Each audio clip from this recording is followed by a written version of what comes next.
Right then, the transfer window is over. I think the tabloids like to say that it's slammed shut. Oh, no one had their fingers in the way. It doesn't just close at a predetermined, known for months and years in advance day and time. It slams shut unexpectedly and catches people unawares with their little pinky toes and fingers hanging in the ledge. Because that's how it works, right? Right? No, it's not really how it works. Right. So what I'm going to do today then is, because are we signing anyone, Steve? Well, no, you helmet. Of course we're not signing anyone. It's over. Did you not hear what I just said 5 seconds ago? What I am going to do, though, is I'm going to review the transfer window. You could almost call this transfer review. Anyway, here's what I'm going to do. I'm going to look at who I think has been the best bargain, who I think has been the biggest rip-off, who I think has got the best potential. I'll tell you the transfer that I'm most jealous of. I'm going to look at like our top 6 rivals, plus Arsenal, and see what they've signed, see where I think they've improved or have they weakened, and then I'm going to talk about United's window as a whole. Should we do that? Let's do that.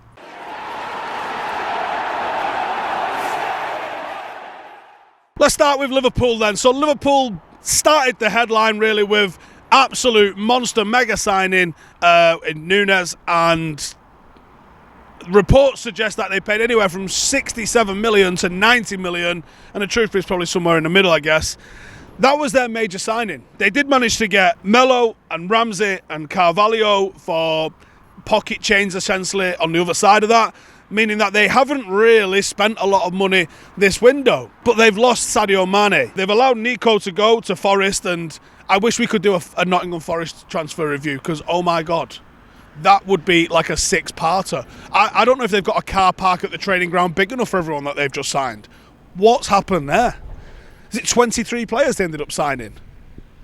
They let Minamino go. Remember when that was like a shrewd bit of transfer business, and Klopp was a genius, and how they knew about this guy's release clause. United didn't even know that he had a release clause, and he was shit, and he's been binned off to France. Who cares? Have Liverpool improved or gone backwards or stagnated?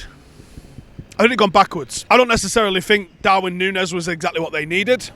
Obviously Diaz was a good signing for them January, but I think losing Sadio Mane, they've lost a lot, and he's carried on where he left off, if not even took it to another level since he's gone to Munich. I don't think Núñez is anywhere near the same level of quality, even though he's a totally different position. I don't think Liverpool have improved in this window.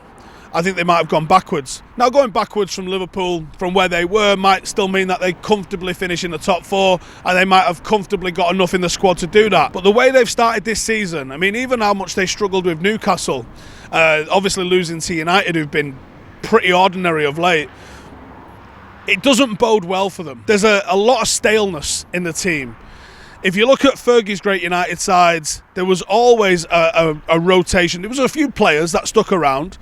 But when you look at that Liverpool team now, that is almost identical to the Liverpool team that won the league. Just the once, by the way. And it needs refreshing. So I would have to say Liverpool, and I actually think our first ones are the categories to pull out.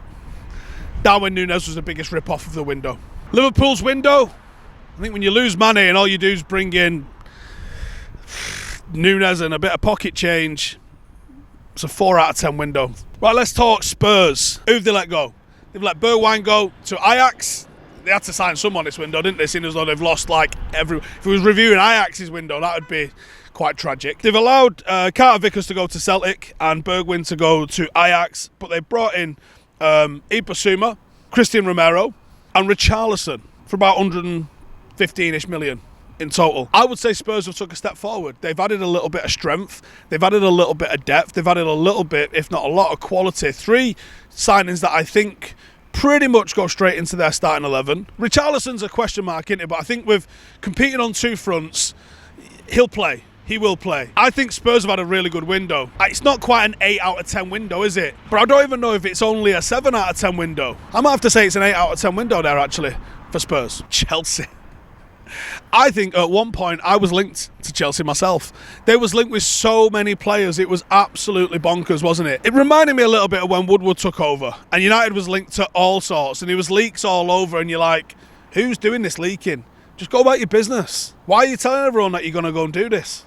Just do it. I don't understand why clubs feel the need to get their interaction. We almost got robbed of like our joy of signing Sancho because it took like 4 years to sign him. It might have been even the same if we'd have managed to get Frankie de Jong over the line, and we did not get Frankie de Jong over the line. But Joe, if we can just keep these things a little bit more secret, the excitement and explosion of interaction that you would get on, hey, guess what, fuckers, we just signed Frankie de Jong and you knew nothing about it until 4 seconds ago, bosh, it would break the internet. You want interaction, which they seemingly do, just do that. Do your business in secret and go, bosh, have some of that. The first people hear of it is when you tell them. It'd be amazing if we could get to that point again. I don't know why people leak it. But anyway, Chelsea have been like a sieve this summer, and they've been talking about signing everyone. But who did they actually sign? Fofana for 72.4 million. Considering we paid 80 for a centre-half from Leicester, I'm going to move on and say no comment on that one. Cucurella for 58.9 million. Sterling for 50 million. Koulibaly for 32 million, which is probably a bargain considering he was worth about 100 18 months ago. And then fuck off am I even attempting to say that. Chukwuemeka. Sorry. Chukwuemeka for 16 million. They spent some dosh, man.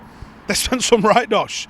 Over 200 million. What have they allowed to go? Timo Werner went for about a third of how much they bought him for. Emerson has gone to West Ham, and then Lukaku. Remember that lad that they paid 100 million for? Yeah, he's gone on loan. That has to count as like an extra 100 million you've spent, because the player you spent 100 million on, you've just sent him back to the place that you give him 100 million.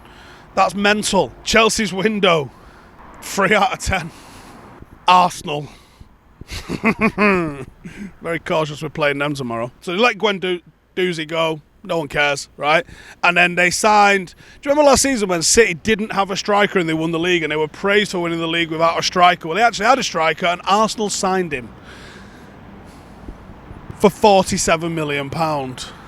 Now, he started the season well, but I thought he would start the season well. I thought Arsenal would start the season well because Arsenal's had statistically the easiest start to the season based on the finishing of all of their opposition. And that's shown because they've gone straight through and they've won all their games. October is where it all crumbles for Arsenal. They play everyone, and they've also got 3 Europa League games to contend with as well. I think they've got 9 games in October. So they sign Gabriel Jesus, who's never outperformed his XG, which tells you that statistically he's a terrible striker. They sign Zinchenko for 31 million, who's a failed left winger that City were playing at left back, that Arsenal have signed to be a left back, and he's not even as good as the left back that you had, which is madness. See, Arsenal would do better to play Zinchenko in midfield because he's better than some of your midfielders, but you're trying to play him at left back. And then they signed Vieira. No, not that one. They signed a kid from Porto for a lot of cash, actually, 31 million quid. He's got some decent goal and assist sort of stuff going on per 90, not necessarily per game, because I think he came off the bench a lot. I'm not sure why he's not featured so far this season. Perhaps we'll see him against United. Maybe he's injured. I actually don't know the situation with Vieira, why he hasn't started yet. But if I look at basically Arsenal's window there, they signed 2 of City's reserves. Is that going to be enough to catapult Arsenal into being a Champions League competing side, or even qualifying side, when they just about managed to balls it up and come 5th last year when they had no European football? If you don't think that's a factor, you are so wrong. You are so wrong. Arsenal's squad cannot compete on 2 fronts this season. And come October, do you know what? Get in the comments tomorrow if you want. You think I give a Frenchman's fuck, right? Come and find me at the end of October when you've pissed your knickers and you've just been absolutely battered from here to Eastern Europe, okay? If you've still not got loads of L's, like that train station in Wales, if you've still not got all the L's like that place, and you've been winning more than you've been losing, by then, come and see me and take the piss out of me. And I'll say, do you know what? Fuck me, I'm wrong. But you won't, because you won't, because you won't. So, Arsenal's window. Jeez. 4 out of 10. Manchester City, right? Let's talk about City. So what have they done? They've absolutely had Arsenal and Chelsea's pants down to the tune of about 130 million for 3 of their reserve players. United, meanwhile, are getting about 9 million for Jimmy Garner. They don't even need the money. That's mental, isn't it? They got 50 million for Sterling, who's gash. They got 47 million for Gabriel Jesus, who's gash. And they managed to get 30 million for Zinchenko, who's gash. Unbelievable selling techers. I have no idea what's gone on there with them, but they've done some... It's looking like a 10 out of 10 window just on what you managed to ship on and how much you got for it. And then you go, all right, what else did he do? Oh, they only signed Haaland, Calvin Phillips, Akanji and Sergio Gomez. Sergio Gomez aside, right? Calvin Phillips is probably just a backup player, rotational player to add a bit of strength so they can try and compete on multiple fronts. Akanji, I mean, yeah, you looked at Manchester City squad and you was like, oh, what are they going to do if they get like a bit of an injury to one of their centre-halves? So Akanji's coming in to be like 14th choice centre-half there because they've got loads. I mean, he's a great player. I just don't understand why City needed another centre-half. How many centre... You only play 2, Pep. Why do you need 11? And then they signed Haaland for about as much as they sold Sterling for. Or a couple million more than you let Gabriel Jesus go for right now. So Arsenal fans, stop your crowing for 3 seconds and just realise City sold you one of their reserves and brought in that fucking machine freak thing for a couple million more. He's on 9 goals in 5 games. The big freak. I've seen Arsenal fans saying that Gabriel Jesus is going to outscore him.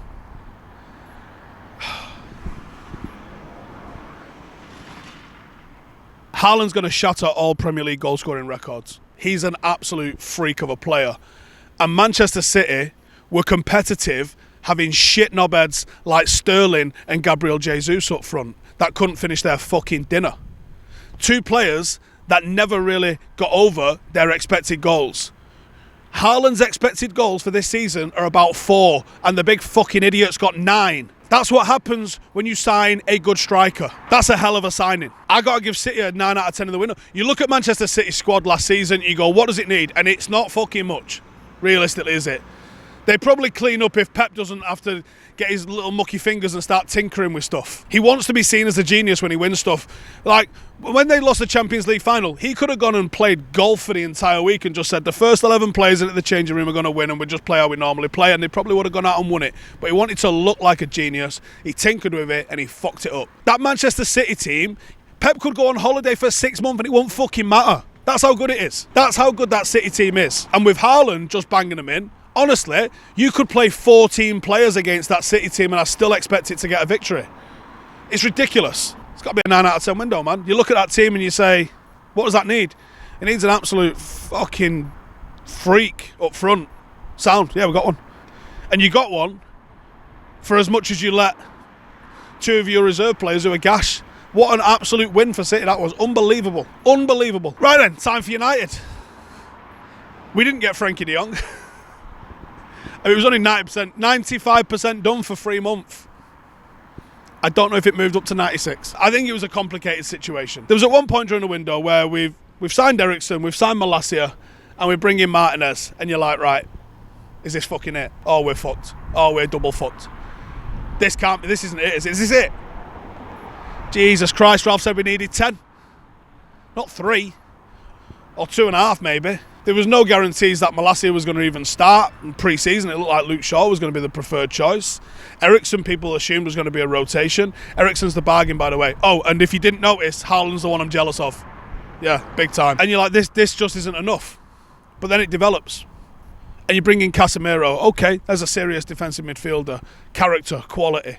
Something that this United side has sorely lacked, and we found out very quickly that that's something that Lisandro Martinez has got in buckets as well. Character, leadership, shithousery, top. And then we bring in Anthony. Now, it wasn't 10 players. And when you listen to how many that went, I mean, it was literally like, Pereira went, which we're all wounded about. Baye's gone on loan to Marseille. Garner's gone for peanuts. Chong's gone on loan. Or he might actually be a sale. Who the fuck knows? Henderson's gone on loan. Ahmad and Tellez and Hannibal and Alvaro Fernandez. There's just shitloads of players have gone out on loan. And then you see like Lingard, Matic, Pogba, Cavani, Juan Mata have all left their club, the club on free transfers. And you just think there was a lot of experience, even if it wasn't playing very often, has gone out of the window. We brought in some character. I think we probably overpaid for Anthony. But I think Ten Hag's insistence on bringing him in when he's worked with him, eases me a little. I don't think his stats in Eredivisie were amazing. They're not shit, but they're not mind-blowing. I think with what Ten Hag is trying to build and the way he's gone about it has been excellent so far. And his decisions are looking right. Leaving Casemiro on the bench, leaving Ronaldo on the bench, just basically telling players, I'm in charge and I pick the team. Just because you're the new shiny thing doesn't mean you get to play. Which is a refreshing approach, if it a little bit frustrating at times. We needed that striker. I don't trust Marcus and Tony Marshall to be able to do it, certainly as a striker at least at the moment, based on what we've seen this year and last year. I'm happy to have my mind changed on that, but being honest, I don't trust them. I would love to have seen us brought in something else, even if it was just someone that could hold the ball up, because for all that Marcus and Tony Marshall do, they're not your combative number 9 sort of style of centre forward. They're different to that. They like to play with the ball at the feet. They like to run at the opposition. There's just a different way of doing it. If we'd just have had something completely different, I thought that would have been a good move.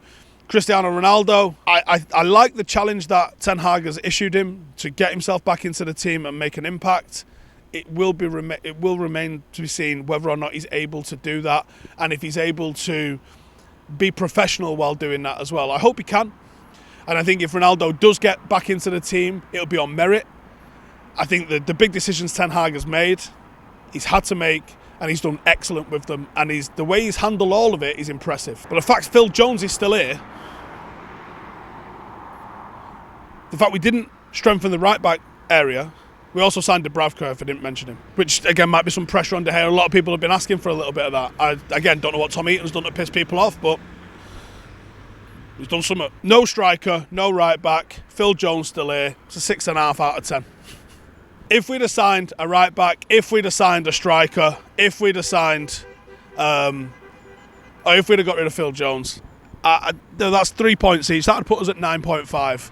And the only difference that would have made getting that to a 10 is if we'd have actually managed to get Frankie de Jong over the line, or we hadn't overpaid. I think we paid a lot of money for Casemiro. It might turn out to be fine. I'm all right with the price on Martinez. The Anthony price is a little bit steep. I hope it's one of those in years to come where you go, who gives a fuck? But yeah, we spent more than I expected us to. Genuinely. So that was a nice, pleasant surprise. But it's still not as much as the debt, is it?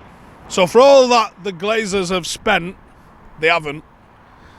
Fucking Glazers out. 6.5 out of 10 for United. Not a bad window.